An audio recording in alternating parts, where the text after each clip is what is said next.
तव कथामृतं तप्तजीवनं कविभिरीडितं कल्मषापहं श्रवणमंगलं श्रीमदाततं भुवि गृह्णन्ति ये भूरिदा जनाः।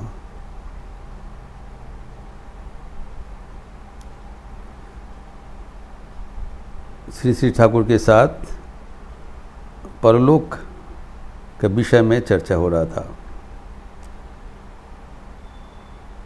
भगवान श्री रामकृष्ण इस विषय में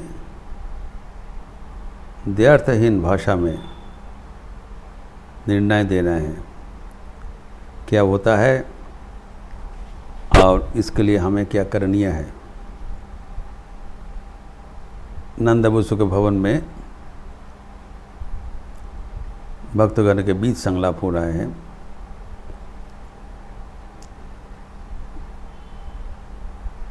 ठाकुर ने भगवत गीता को उद्धृति देते हुए कहा कि यद्यपि शरीर के अंतकाल में भगवान के नाम अनुस्मरण करते हुए शरीर छोड़ने से सद्गति प्राप्त होता है। अभी ये समाधान दे रहे हैं, हम कैसे इंश्योर करें, निश्चित करें कि हमारे अंतकाल में भगवान का नाम ही शरण मनन होगा, उसका भी निर्णय दे रहे हैं। सिंपल भाव से बड़ा सुंदर ढंग से बता दिया। इसका विशद चर्चा हम लोग कर चुके हैं। उसमें ठाकुर अभ्यास के ऊपर जोर दिया, क्योंकि पतंजलि योग सूत्र में भी जो कहा गया है, हम लोग उल्लेख किया था, अभ्यास वैराग्याभ्याम तत् निरोधः, मन निरोध होता है। मन निरोध होने से योग प्राप्ति होता है, अर्थात मन एकात्म हो जाता है, भगवान से तल्लीन हो जाता है। तो कैसे उसको निश्चित करें, तो ठाकुर जी यहाँ पर बताया, उसका 5 आयाम है, 5 स्टेप्स। अगर वो हम याद रखें तब ये मैटर बहुत सहज हो जाएगा। तो पहले तो बताया, भगवत गीता के आधार पर ही बताया, ये हमें सदैव कर्म और उपासना दोनों ही करना पड़ेगा। एक हाथ से काम लो तो दूसरे हाथ से नाम लो। एक हाथ भगवान का चरणों में पकड़ के रहो और एक हाथ से कर्म करो। लेकिन जो एक हाथ से जो कर्म कर रहे हो, उसमें क्या होता है, कर्म करते समय कभी कभी गलती से दोनों हाथ ही कर्म में चले जाते हैं। नियम है एक हाथ से कर्म करना, एक हाथ से भगवान को पकड़ के रहना। तस्मात् सर्वेषु कालेषु माम अनुस्मर युद्ध च, मुझे में स्मरण करना पड़ेगा एवं तुम्हारा जो सांसारिक कर्म करना पड़ेगा, दोनों साइमल्टेनियसली। एक के बाद दूसरा नहीं। तभी दोनों एक साथ करना कभी कभी हमें भूल हो जाता है। कर्म करते समय हम ईश्वर को भूल जाते हैं। इसीलिए जो विधान है, कभी कभी नियमित रूप से जपध्यान करना पड़ेगा। जो ब्रह्म ज्ञान जिसको मिल गया, जनक आदि जो है, वो बराबर दोनों हाथ से तलवारी घुमाते हैं। ठाकुर बता दिया, कर्म और उपासना साथ साथ चलते रहते हैं। ज्ञान भी चल रहा है, कर्म भी चल रहा है। लेकिन जो व्यक्ति उस पर्याय में उन्नीत नहीं हो पाया, पहुंच नहीं पाया, उनके लिए सहज समाधान दिया। आम जनता के, आम गृह भक्तों के लिए ठाकुर के सहज समाधान, इसलिए ये अत्यंत महत्वपूर्ण है हमारे लिए, so much relevant for us. तो उसमें क्या है जो बताया, कर्म और उपासना साथ साथ रहना चाहिए। कर्म तो हम निरंतर करते रहते हैं,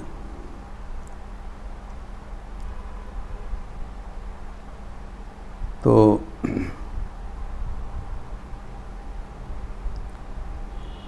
कर्म नहीं करने से फिर हम अकर्म का शिकार हो जाते हैं। निरंतर कुरु कर्मत्वम कर्म ज्याय ह्यकर्मणः शरीर यात्रा भी चते न प्रसिद्धे त कर्मणः। शरीर यात्रा के लिए भी, शरीर धारण करने के लिए भी, for maintenance of this body we have to do work. तो कर्म बिना हमारे चारा नहीं है।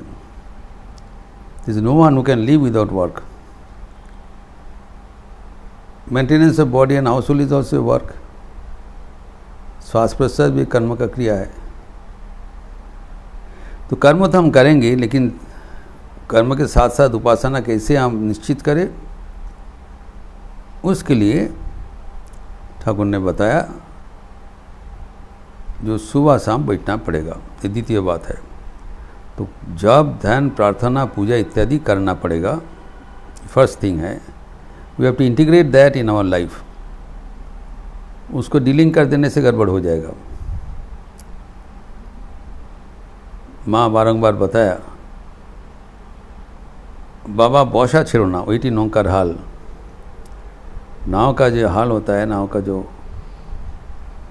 डायरेक्शन देते हैं, हेल्म, वो अगर नहीं रहेगा तो वो दिक शून्य हो जाएगा, इधर उधर चला जाएगा। It can not ply on a uniform direction. तो हमारे जीवन का जो मेन हेल्म है वो है भगवान। भगवान का अनुस्मरण वो पकड़ के रहना चाहिए। ये प्रथम बात है, फर्स्ट स्टेप। सेकेंडली, वो कब करना चाहिए?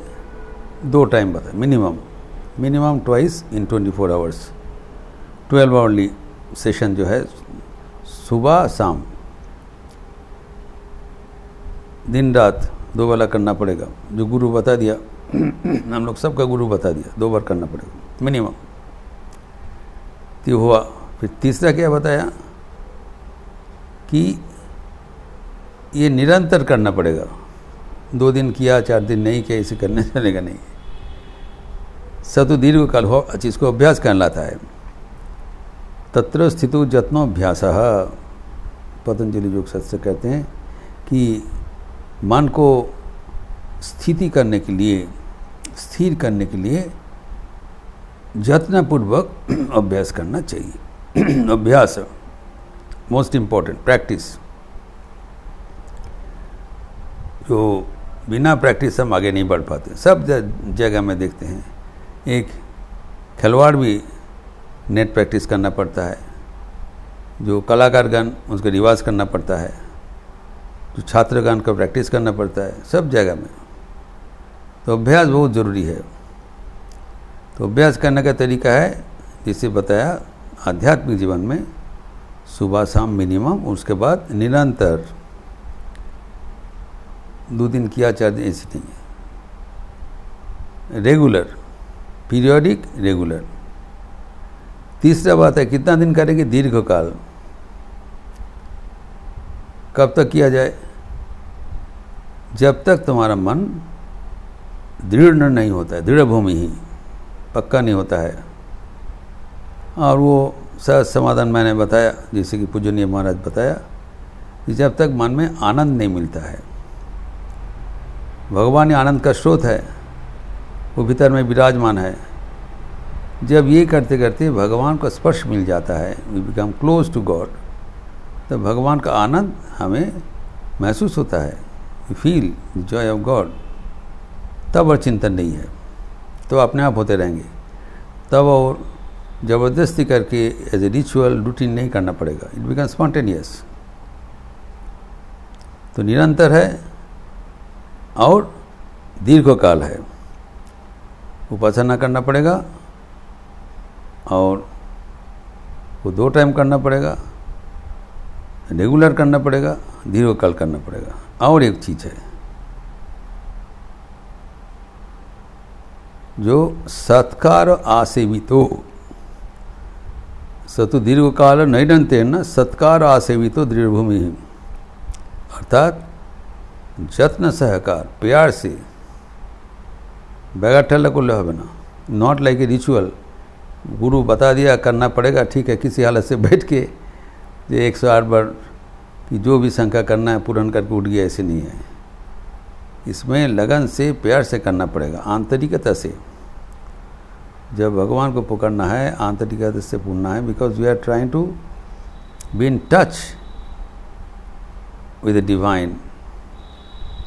तो ये सबसे महत्वपूर्ण समय है हमारे जीवन का। भगवान के साथ संयुक्त हो रहा है, बहुत ही प्यार से, ध्यान से, आंतरिकता से, जो जत्नपूर्वक उसको करने से बस तब हो जाएगा। तब भगवान का नाम ही हमें बार याद रहेगा, याद आते रहेंगे और हम निश्चिंत हो गया, भगवान के साथ सारा बराबर युक्त रहे, here and now and afterwards. तब ये प्रसंग आगे बढ़ाते हुए ठाकुर कहते हैं नंद बसु को, केशव सेन भी ये प्रश्न किया था। Not only you are asking me, Keshav Sen एक पहुंचा हुआ व्यक्ति थे। केशव सेन भी मुझे ये प्रश्न किया था, परलोक में क्या होता है। तो उन्होंने केशव को वही उत्तर दिया था जैसे नंद बसु को दिया। तो कहते मैं केशव को बताया, ये सब से तुम्हारा क्या मतलब है, परलोक के बारे में जानने से तुम्हारा क्या मतलब है, बेमतलब का बात बोल रहे हो। तो बेमतलब कैसे हो गया केशव सेन का ये प्रश्न, ये तो साधारण प्रश्न है। कारण केशव सेन के लिए परलोक अभी अवान्तर है, irrelevant. Why? Because he has already attain knowledge. ये समझना पड़ेगा, Keshav Sen is not an ordinary man. Thakur उसके बारे में पहले घोषणा किया।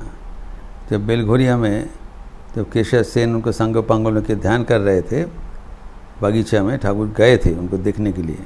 हृदयराम को बोला, देखो हम सुना है एक व्यक्ति ऐसी है जो बहुत पहुंचा हुआ है, चलो तो हम देखते हैं। तो अनास्क्ड फॉर ही वेंट देयर, देखने के लिए बड़ा उत्सुकता था, कहाँ पर कौन है, ज्ञानी भक्त ये सब। तो जाके देखा सब ध्यान कर रहे हैं। ठाकुर ने चुपचाप देखा और देख कर हृदयराम को बोला, रिदु देखो जितना आदमी ध्यान कर रहे हैं इसमें एकमात्र केशव सेन का उनका फातना डूबे छे, अर्थात वही उनका एकाग्रता सही हुआ, बाकी सब ऊपर में बस रहा है। वो उसका मन ही नीचे डूबकर भगवान के साथ तल्लीन हो गए। तो ये उनका ऑब्जर्वेशन था, अर्थात केशव ध्यान सिद्ध था, ज्ञानी था। और वो बात खुला हम बताया भी, केशव सेन बताया, कुछ बताइए। तो ठाकुर ने बताया, देखो एकमात्र तुम्हारी लैज खुशी छे, तुम्हारा पूँछ हट गया। तो केशव सेन का सब संग पांगन हंसने लगा, ये कैसे बात बोल रहे हैं, हमारे जो लीडर है उसका पूँछ के बारे में बोल रहा है, तुम्हारी लैज खुशी छे। सब हंस रहे थे। तो केशव बोला, देखो ये महाज्ञानी है, तुम लोग हंसो मत, ये जो कुछ बोल रहा है इसका कुछ अर्थ है, इसको बताने दो। Don't ignore him, don't laugh him allowed, don't laugh him out. तो वो तब बोला, बताइए तो कि, तब बोला, देखो बैंगाची के जैसा है जो फ्रॉग होता है, तो उसका जब पूँछ होता है तब पानी में भी चढ़ता है और ज़मीन में भी चढ़ता है। जब तक उसका पूँछ रहता है नहीं कट पाता, पूँछ जब हट जाता है तब ये उभयचर हो जाता है। अर्थात तुम्हारा जो अविद्या रूप जो पूँछ है वो हट गया, तुम्हें ज्ञान प्राप्त हो गया। अर्थात ईश्वर ही एकमात्र सत्य है और ये दुनिया ये अनित्य है, परिवर्तनशील है। ये तुम्हारा बोध पक्का हो गया। पक्का होने से ये दुनिया से तुम्हारा अभी कभी रिश्ता नहीं होगा, तुम्हारा रिश्ता ईश्वर के साथ ही हो गया पक्का। इसीलिए तुम संसार में भी रह सकते हो और संसार छोड़ के भी रह सकते हो, कोई हानि नहीं होगा। जब तक नहीं होता, संसार में रहने से आसक्त हो जाने का बहुत संभावना है। तो केशव से नहीं से पहुँचा हुआ व्यक्ति है तो उनके लिए परलोक का वो अवान्तर है, वो तो भगवान के साथ ही युक्त यहाँ है, बाद में भी रहेंगे। तब भी उन्होंने बताया, तब भी केशव को मैं बता दिया क्या होता है पूछा है, उसको उत्तर बता दिया। जब तक ईश्वर लाभ नहीं होता है तब तक जन्म मरण होते रहेंगे। ये तो हम लोग देखा है, भगवत गीता चर्चा करके भी देखा है। भगवान श्री कृष्ण भगवत गीता में 2 अध्याय में भी कहा है, जातस्य हि ध्रुवो मृत्युर ध्रुवम जन्म मृतस्य च तस्मात् अपरिहार्यर्थी न त्वं शोचि तुमर्हसि। में शोक करने का कोई बात नहीं है, जिसको जन्म होता है उसका मरण अनिवार्य है, ये तो हम जानते हैं। लेकिन यहाँ पर क्या बताया, जिसको मरण हो रहा है उसका भी पुनर्जन्म अवश्यंभावी है। क्यों? कारण उसका कर्म राशि, जो कर्म हम करते हैं उसमें अच्छा बुरा फल होगा, वो फल भुगतान करने के लिए हमें आना पड़ेगा। प्लस हमारा भीतर जो आसक्ति है, वासना है, कामना है, जो अभी तक चरितार्थ नहीं हुआ, अनसैटिस्फाइड डिज़ायर्स, जो कामना वासना का पूर्ति अभी तक नहीं हुआ, उसको पूर्ति करने के लिए हमें पुनः जन्मग्रहण करना जरूरी है, टिल इट इज़ एग्जॉस्टेड। और ये चलते रहेंगे, लेकिन भगवान के साथ जब दर्शन हो जाएगा तब ये खत्म हो जाएगा, तब तक चलते रहेंगे। तो इसीलिए आवागमन जन्म मृत्यु चक्रहार बस चलते रहेंगे। ये बता दिया, सिंपल ये सिस्टम है। तो केशव सेन का जो जीवन है वो ऐसे नहीं है, वो ज्ञान से पक्का हो गया। तो ठाकुर ये बात जो क्यों जन्म नहीं होता है एक उदाहरण से दे रहे हैं। उन्होंने कहा, देखो जो कुम्हार होता है वो मिट्टी का बर्तन बनाता है, बासन बनाता है, और मिट्टी में गढ़न को करके उस पर चाक में लगा के शेप लगा के वो धूप में देता है सुखाने के लिए। जब वो बर्तन, मिट्टी का बर्तन सूख जाएगा तब वो पक्का हो जाएगा, तब यूजेबल होगा, तब तक सुखाना पड़ेगा। ये सुखाने के समय अगर कोई बर्तन के ऊपर बकरी और गाय का पैर से दब जाता है तो टूट जाता है। तो टूटने के बाद कुम्हार देखता है कि उसका अवस्था क्या है। अगर वो धूप से पक्का सूख गया उसको फेंक देता है, और जो नहीं सूखा उसको फिर नया मिट्टी मिला के उससे फिर नया बर्तन बनाता है, नया बासन बनाता है, उस फिर धूप में दे देता है। अर्थात हमारे जो ये गढ़न हुआ है, शरीर मन का जो तैयार हुआ है, ये जो ज्ञान का अग्नि से दग्ध होने के लिए तैयार है। जो ज्ञान अग्नि से दग्ध होकर सूख गया, कौन चीज़ सूख गया? अर्थात हमारा जो कामना वासना का रस वो सूख गया। जब सूख जाता है तब उससे और कोई सृष्टि का कर्म नहीं होगा। भीतर में आसक्ति नहीं है। आसक्ति is the fuel of our life. अगर आसक्ति नहीं हुआ तो फ्यूल बिना गाड़ी नहीं चलेगी, तो हमारा फिर पुनर्जन्म का कोई मतलब नहीं है। तो पुनर्जन्म होता है हमारे जो पूर्व कर्म भुगतान करने के लिए एवं आसक्ति पूर्ण करने के लिए। जब ज्ञान प्राप्ति हो जाता है, ईश्वर को दर्शन हो जाता है, तब हमारा आसक्ति दूर हो जाता है। कारण ईश्वर को प्राप्त होने से सब कुछ प्राप्ति हो जाता है। विषया विनिवर्तन्ते निराहारस्य देहिनः रसो वर्जम रसप्यस्य परम दृष्ट्वा निवर्तते। जो परम दृष्ट होगा, ईश्वर का दर्शन होगा, तब क्या होगा? रस, विषय रस, कामना का रस, वो रस के साथ वो सूख जाता है, वर्जित हो जाता है। तब तक नहीं होगा। विषय में हमारा मन अनुवर्तन करेगा। जब तक ईश्वर लाभ नहीं होगा, बार बार जन्म मृत्यु होगा। इस ठाकुर का विचार विषय है, केशव को बताया परिष्कार। अर्थात कुम्हार जैसे बर्तन को सुखाने के लिए दिया है, जब सूख जाता है मतलब हमारा मन पक्का हो जाता है, ज्ञान से सूख जाता है, भगवान के साथ बराबर लिए युक्त, उसको लिए वो पुनर्जन्म का कोई मतलब नहीं है, फेंक देगा। This unusable for cycle of birth and death, he become free. जिसको नहीं हुआ उसको क्या होता है, इसके पंचभूत में इसका मिल जाता है, फिर उससे मिला के नया शरीर होगा और उसका पुनर्जन्म होगा। इसमें लक्षणीय है, जब पुनर्जन्म होता है, या हमें बहुत ध्यान से लक्ष्य करना पड़ेगा, पुनर्जन्म जब होगा तब हमें नया ये स्थूल शरीर मिलेगा, we get a new body. लेकिन उसके भीतर हमारा जो मन है वो पुराना मन रहेगा, ये लक्षणीय है। We do not get a new mind, we get that new body and the old mind. वो मन में हमारा चारा जो संस्कार है, कामना वासना, वो लेके हम जन्माते हैं। इसीलिए कविता में बताया, नतून नामे डाकबे मोरे, बाँधबे नतून बाहु डोरे, आसबो जाबो चिरदिनेर सेई आमी। That old person is going back and fourth with new form. तो मिट्टी में वो बर्तन जो नहीं सूखा, उसको नया मिट्टी मिला के फिर एक दूसरा किस्म का बर्तन बना दिया कुम्हार, फिर वो सुखाने के लिए दिया। इसी चलता है चक्र।